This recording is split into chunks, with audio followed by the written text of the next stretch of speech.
안녕하세요. 안녕하세요. 네. 오늘 제가 궁금한 게요. 진짜 멘탈이 강한 사람과 겉보기에만 강해 보이는 사람의 차이는 어떤 차이가 있을까요? 그것은 자존감에 대한 얘기에서처럼 평가가 들어가요. 내가 멘탈이 강하다, 약하다. 그것도 역시 보면은 자존감과 마찬가지로 자기에 대한 평가라는 측면에서는 인지, 자기에 대한 생각이 중요합니다. 자신이 10가지 일 중에 보통 5가지는 끝까지 잘 수행하고 포기하지 않고 5개는 내가 하다가 중간에 흐지부지 했다면 정신이 약하다고 스스로를 멘탈이 약하다고 생각하는 사람들은 자신이 못한 일 5가지에 초점을 둬요. 그거 역시 우리가 주의를 사용할 때 그쪽에 내가 부정적인 것, 즉 내가 실패한 것에 초점을 두는 것이죠. 그러다 보면 자기 자신을 평가할 때 못했던 것, 그것에 초점을 두게 되면 똑같이 10개 중에 5개 성공, 5개 실패했다고 하면은 같은 그런 상황에서도 어떤 사람은 스스로를 나는 멘탈이 강한 편이라고 보는 사람도 있고 어떤 사람은 멘탈이 약하다고 보는 사람도 있을 거예요.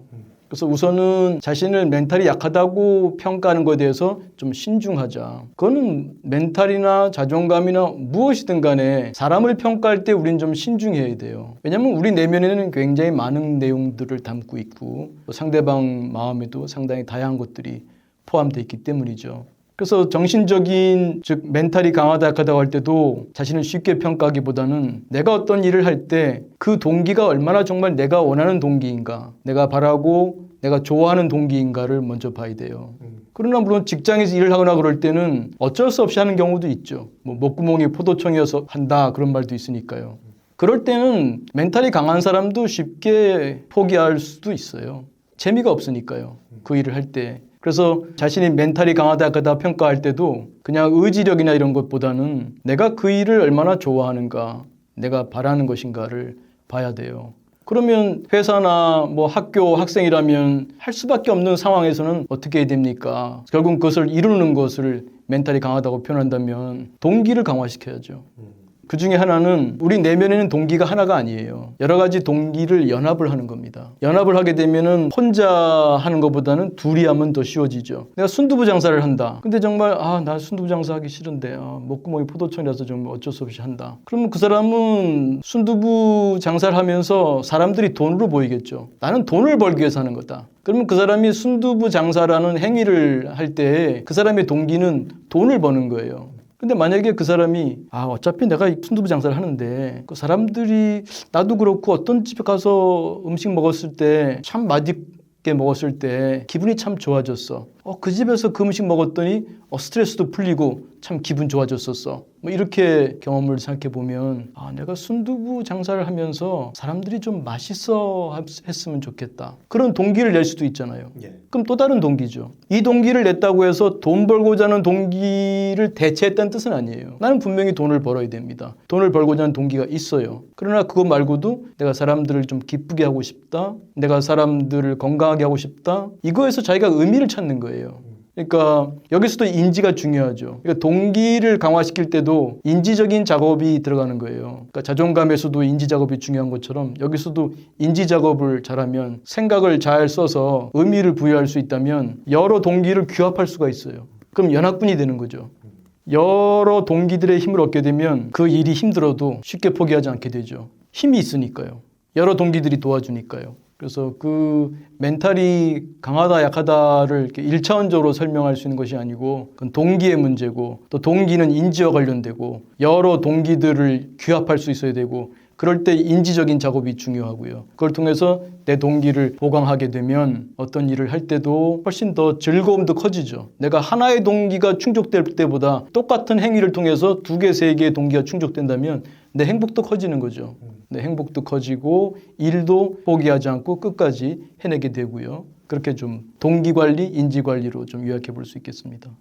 어떤 효과를 성취하는 것이 멘탈이 강하다 약하다의 척도라면 교수님이 지금 말씀해 주신 것처럼 내가 얼마나 동기를 잘 활용하는가 그게 굉장히 중요한 척도가 될 수 있을 것 같고 어떤 성과를 꾸준히 의지력을 가지고 성취하려고 노력하는 게 오히려 멘탈이 약한 거일 수도 있다. 그것도 아주 좋은 말씀인데요. 내가 어떤 것을 이루려고 하는 욕구가 너무 크다 보면 그게 방해가 될 수 있어요. 심리학에서는 동기의 유형을 구분할 때 몇 가지 유형이 있는데 그 중에 하나가 외제 동기, 내재 동기가 있어요. 제가 이 책에서도 썼습니다만 내재 동기는 그 일을 할 때 그 자체가 즐거워서 하는 거예요. 예를 들면 그런 학생이 많지 않을지 모르겠습니다만 공부를 하는 게 즐거워요. 그것은 내재 동기 때문에 공부를 하는 거예요. 행동 뒤에 동기가 있는 거잖아요. 동기가 하나의 에너지 개념이죠. 방향성을 제시해주고 그래서 이 동기가 있음으로써 공부를 한단 말이에요. 그 공부를 하면 그 내재 동기가 공부하려고 하는 동기, 호기심의 동기, 이런 배움의 동기가 충족이 되니까 말이죠. 사실 뭐 아이들이 게임할 때 그 무슨 시험을 봅니까? 게임을 할 때 뭐 돈을 줍니까? 뭐 성적표가 나옵니까? 그건 아니거든요. 그냥 게임 자체가 즐거운 거예요. 그 아이들은 내재적 동기, 즉 내재 동기에 의해서 게임을 하고 있는 거죠. 그러면 공부를 똑같이 공부를 해. 근데 어떤 학생은 외재 동기 때문에 할 수 있어요. 외재 동기는 뭐냐면 공부 자체에서 보상이 오는 게 아니라 공부의 결과 A+를 받으면, 장학금을 받으면, 또 칭찬을 받으면, 그러니까 공부 자체가 아니라 공부를 한 행위의 결과에 의해서 내가 보상을 받는 거예요. 그런 경우라면 외재 동기에 의해서 공부를 하는 겁니다. 물론 이거 아니면 저건 아니에요. 어떤 학생이 공부를 할 때 뭐 한 60%는 내재, 40%는 외재일 수도 있고 어떤 학생 반대로 60%는 외재, 40%는 내재일 수도 있습니다. 근데 제가 강조하고 싶은 것은 우리가 현대사회를 살면서 외적인 결과를 무시할 수 없다. 외재 동기를 무시할 수는 없지만 1%라도 내재 동기에 더 비중을 두도록 해라. 왜냐하면 외재 동기에 초점을 두잖아요. 그게 하나의 에너지 역할을 하죠. 그걸 얻어야 되니까. 그러면 결과에 꽂히게 되잖아요. 그럼 불안해지기 쉬워요. 못하면 어떡하지? 그 결과를 꼭 얻어야 되는데 못하면 어떡하지? 못하면 어떡하지라고 하는 불안이 있으면요. 아까 말씀드린 대로 정신자원을 사용하는 게 주인데 정신자원은 제한되어 있다 그랬잖아요. 걱정하는 데 일부 쓰입니다. 그러면 제한된 정신자원이 더 줄어들어요. 그럼 이거 갖고 내가 공부에 주의를 써야 되는 거예요. 그러면 공부의 퍼포먼스가 그 수행도가 떨어지게 되죠. 그래서 걱정하는 사람한테는 걱정하는 일이 생겨요. 내 시험 못 보면 어떡하지? 걱정하는 학생한테는 시험 못 보는 일이 생길 확률이 커집니다. 왜? 그만큼 내가 걱정하는데 주의를 썼으니까, 정신자원을 썼으니까 내가 공부하는 데는 그만큼 못 사용한단 말이에요. 그러나 반대로 내재 동기를 오직 할 뿐, 결과는 뭐 알아서 하겠지. 좀 어려운 말로 표현하면 지인인사 대천명. 사람은 사람으로서 일을 다 할 뿐이야. 그게 일이 이루어지고 안 이루어지는 건 하늘이 알아서 하는 일이야. 뭐 하늘의 일을 내가 왜 신경 써? 나는 내 일을 할 뿐이야. 쉬운 말로 하면 오직 할 뿐. 오직 할 뿐이에요. 하다 보면 또 재밌거든. 재밌으면은 뭐 쉬지 않고 공부하게 돼요. 안 그러면 뭐 하다 말고 또 유튜브 보고 하다 말고 또 냉장고 가서 뭐 또 먹게 되고 뭐 그런단 말이에요. 근데 그냥 오직 할 뿐 하다 보면 그 자체 내재 동기로 돌아가기 시작하게 돼요. 내재 동기로 돌아가게 되면 부모님도 걱정할 정도로 야 그만 자라 할 정도로 공부하게 되는 거죠. 그래서 일의 결과에 너무 꽂히게 되면 오히려 결과를 이루는데 방해될 수 있다고 할 수 있어요.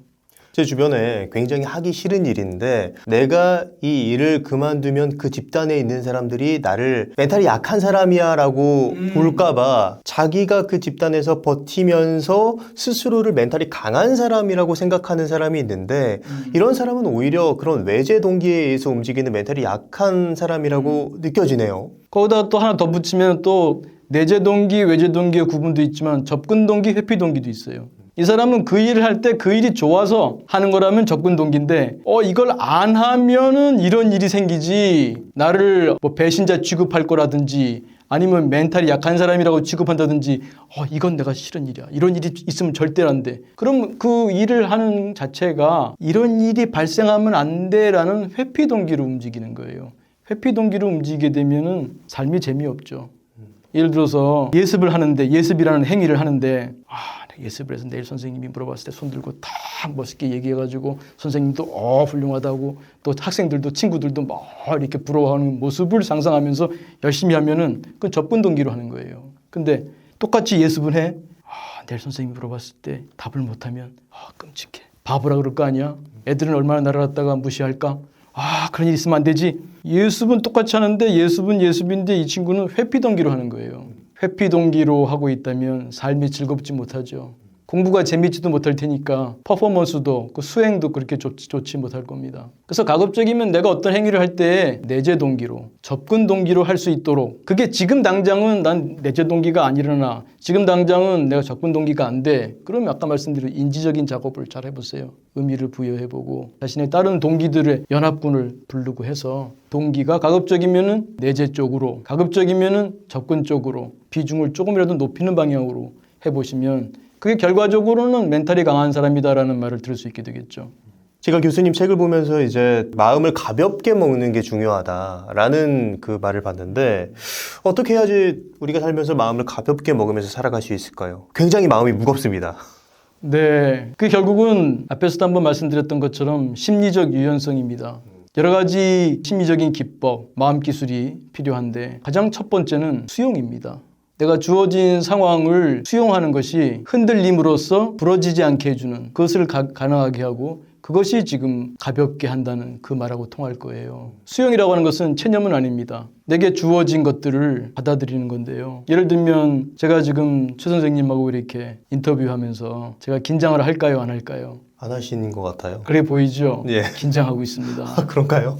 긴장감이 느껴지죠. 그런데 이것은 이렇게 여러 사람들에게 노출될 수 있는 이런 언행을 지금 하고 있는 이것은 상당히 긴장될 수밖에 없는 거죠. 이 긴장은 내가 이 속에서 바른 말을 하고 조금이라도 이 사람들에게 심리적으로 도움이 되는 말을 한다는 것은 내게 보람 있는 일이에요. 나의 동기를 충족시켜주는 일이에요. 그렇기 때문에 그 동기가 한편으로는 이렇게 긴장되는 것으로부터 도망가고 싶은 그런 동기도 있을 수 있는데 그거를 충분히 커버해 주는 거죠. 뿐만 아니라 그것은 인지적으로 이렇게 여러 사람들 앞에 보일 수 있는 이런 행위를 할 때는 긴장되고 떨리는 게 당연한 거야. 그게 일종의 수용이죠. 아, 긴장되고 싫어. 아, 긴장이 정말 두려워. 이렇게 속으로 반복하고 있다면 못 받아들이는 거죠. 그런 말도 있죠. 인생은 무거운 짐을 지고 먼 길을 가는 것이다. 말하자면 인생은 늘 즐거워야 되는 거야 라는 믿음을 갖고 있는 사람과 삶에는 어려움도 있는 거지 라고 믿는 사람하고 보면 어떤 사람이 삶을 잘 사느냐? 후자의 사람이에요. 전자의 사람은 조금이라도 좀 어려운 일이 있게 되면 받아들이기가 힘들어요. 왜냐하면 삶은 늘 즐거워야 되니까. 근데 삶은 원래 어려움이 있는 거야. 삶은 고통이 수반되어 있는 것이 한 부분이야. 이렇게 받아들일 수 있는 사람이면은 일상생활 속에서도 자기가 어떤 일이 주어졌을 때 수용이 쉬워지고 수용이 쉬워지면은 흔들릴 줄 알게 되고 가벼워질 수 있게 되고 그렇게 표현할 수 있겠죠. 우리가 인간관계에서 특히 그런 어려움을 많이 겪는 것 같아요. 인간관계에서 마음을 가볍게 먹으려면 좀 어떻게 해야 될까요? 지금 말씀해 주신 수용을 여기에도 적용시킬 수 있는 걸까요? 저는 또 웰빙 인지 중에 제가 잘 쓰는 또 교육할 때도 강조하는 게 뭘 바래입니다. 뭘 바래. 뭘 바래? 그 억양이 중요해요. 뭘 바래? 이거 아니라 뭘 바래? 궁금해해야 돼요. 아, 궁금증이 있군요. 궁금해야 돼요. 중요한 건요. 내가 나를 잘 몰라요. 내가 뭘 바라는 사람이지? 관계에서도 그러면 제가 뭘 바래 4종 세트라 그래요. 예. 나는 너에게 뭘 바래? 너는 나에게 뭘 바래? 나는 나에게 뭘 바래? 너는 너에게 뭘 바래? 이 네 가지 질문을 틈틈이 해봅니다. 관계 스트레스를 경험할 때도 당연히 해야 되고요. 나는 뭘 바라는 사람인가? 내 스스로 나는 내 인생에서 분명히 유한된 100년도 안 되는 삶을 살다 갈 텐데 나는 뭘 바라나 내 인생에서. 의외로 우리가 나를 잘 모릅니다. 그것이 될 때 관계에 있어서도 가볍다 무겁다의 말을 떠나서 그 관계가 깊어질 수 있겠죠.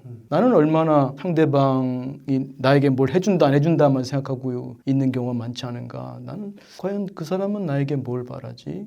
또 내가 그 사람한테 바라는 게 뭔지, 그게 얼마나 소통을 잘하고 있는지, 그러니까 내가 상대의 입장에도 서보고 역지사지도 해보고 해서 알려는 마음, 제가 계속 강조합니다만 마음 공부하려는 마음, 나에 대해서도 좀 공부하려는 마음, 또 내 가까이 있는 사람, 배우자, 자녀, 부모님, 친구들, 직장 동료들도 굉장히 우리 인생에서 중요한 소중한 인연들이잖아요. 때로는 악연처럼 느껴지는 경우도 있습니다만 그것조차도 왜 나에게 주어졌는지 생각해 보면서 그 모든 것을 공부 삼아 간다면 삶이 좀 더 깊어지고 진중해지지 않을까요? 관계에서도 가볍다 무겁다를 떠나서 좀 더 충만된 관계로 나갈 수 있지 않을까요? 그게 마음 공부의 기초입니다.